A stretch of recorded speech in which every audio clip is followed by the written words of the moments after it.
Oh, okay, everyone. So, the Mandalorian just keeps on getting better and better and better. Oh my gosh. Chapter 14, The Tragedy. I'm also going to talk a little bit about Chapter 13 because I wasn't able to do a video last week because Thanksgiving and I was driving the next day. So, by the time I watched it, it was too late to do a video. So, Chapter 13 started off. We saw Ahsoka, which I thought looked pretty good in real life, and just seeing her as like she sounded like a mature version of Ahsoka. Like she didn't sound like Ashley, but she sounded like a mature version of her voice. It had been several years, so that was fine. I thought they portrayed her fighting style very well.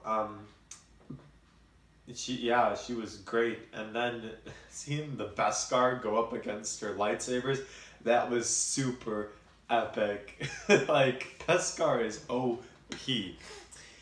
So apparently that leader of that like village area, that woman, she was a Night Sister, one of the last remaining Night Sisters. I was surprised that she wasn't like pale. But I think probably from hiding from Emperor Palpatine and the Empire for a long time, she probably conjured a spell to disguise herself or just disguised herself somehow. Anyway, that was a pretty okay fight with the Beskar staff and Ahsoka. I think that the choreography could have been better. It definitely seemed like a low budget choreography fight. So, yeah. Anyway, enough talk about chapter 15, chapter 14, the tragedy. Oh, first of all, start off with the feels of the Mandalorian feeling like, you could totally see that he didn't want to give away Grogu. And that he's like, it's for the best, but he's forming a bond with Grogu, and Grogu's forming a bond with him. Grogu's sitting on the top of that, the temple. We get to see Typhon. I haven't heard that name since the Old Republic. Like, yeah, Typhon, birthplace of the Jedi, and Korriban, the birthplace of the Sith. We still haven't really seen Korriban yet, so if they show Typhon, hopefully we see some Sith stuff, maybe, perhaps. That was a cool little force thing I did. I think I'm going to assume Grogu has called some sort of Jedi, and some sort of long lost Jedi is going to come and find and help the Mandalorian. We saw Boba Fett. Boba Fett in Slave 1.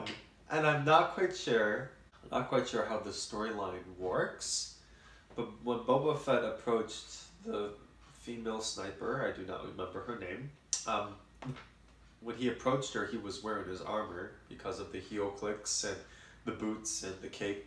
Like, he was wearing his armor.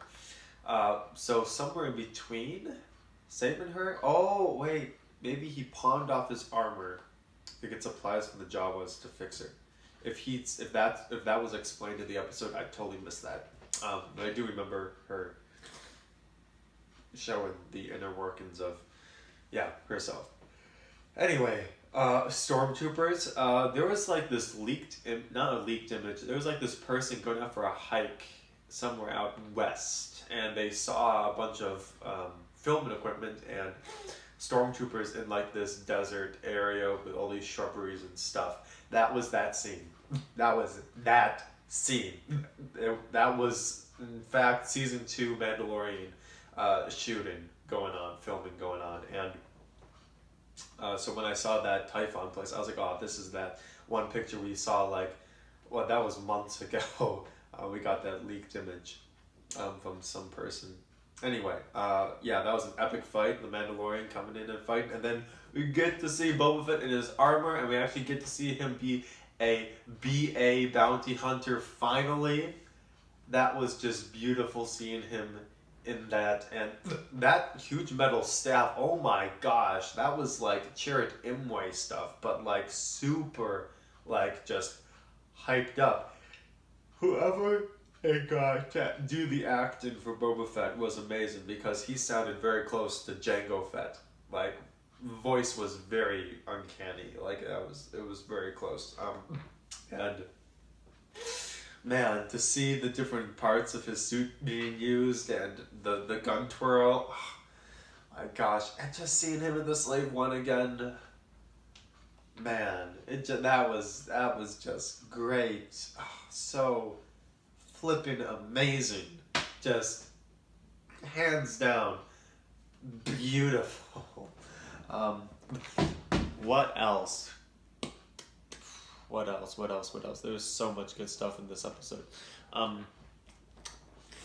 The Razor Crest just blew up. Like, wait, no more Razor Crest. Like, the Lego set that I have learned to love is now no longer. I don't know how I feel about that. I'm probably going to have to get the 20th anniversary Slave 1 Lego set now.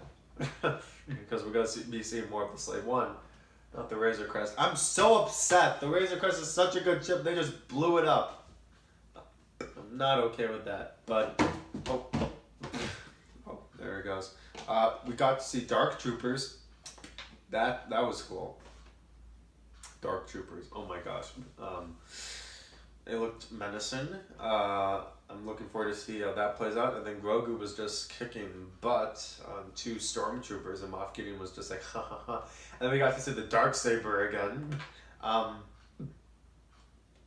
I'm calling it right now. We are going to see a Jedi show up, as I said before. If I had to guess, I don't know. I feel like Ezra would be that Jedi. And then I think I'm calling, once again, season finale. Mandalorian's gonna catch up to Moff Gideon.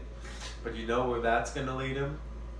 Grand Admiral Thrawn. I think we're gonna have an Ezra and Grand Admiral Thrawn in The Mandalorian. And if that's the case, Sabine better be there. So I like that we're bringing in some of these Rebel characters and continuing the show. So if you all haven't seen the TV show Rebels, then go get a Disney Plus account and start watching that. Because Rebels was such a good, it really turned into a good show. Just like how the Clone Wars turned into a really awesome show. Dave Filoni just took Rebels away and was like, we'll make this great. So, wow. My overall thoughts of this episode is just wow. This is like this might be my favorite episode so far. Purely because Boba frickin' Fett. And I know there's 2 schools of thought. Sorry, my heater's going off. There's 2 schools of thought.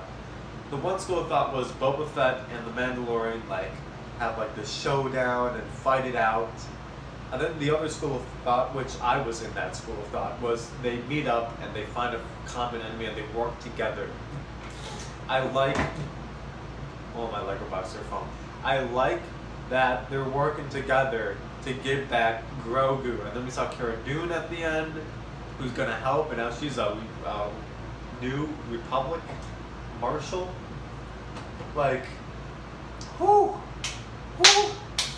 We are setting up some really awesome, we are setting up something big. So we're on chapter 14. There were 8 chapters in the last season 1. So if we're doing the same number, that means we have 2 episodes left, which I'm really bummed about if that's the case, because 8 chapters doesn't seem like enough. But you know what? I can feel the hype. I can feel us going to that season finale. And oh my gosh, it's going to be beautiful. So yes, watch it. Watch it again. I'm going to watch this when I wake up today. So yeah, like, comment, subscribe for more Star Wars commentaries. This is Source Studios. I'll see you all in the next video.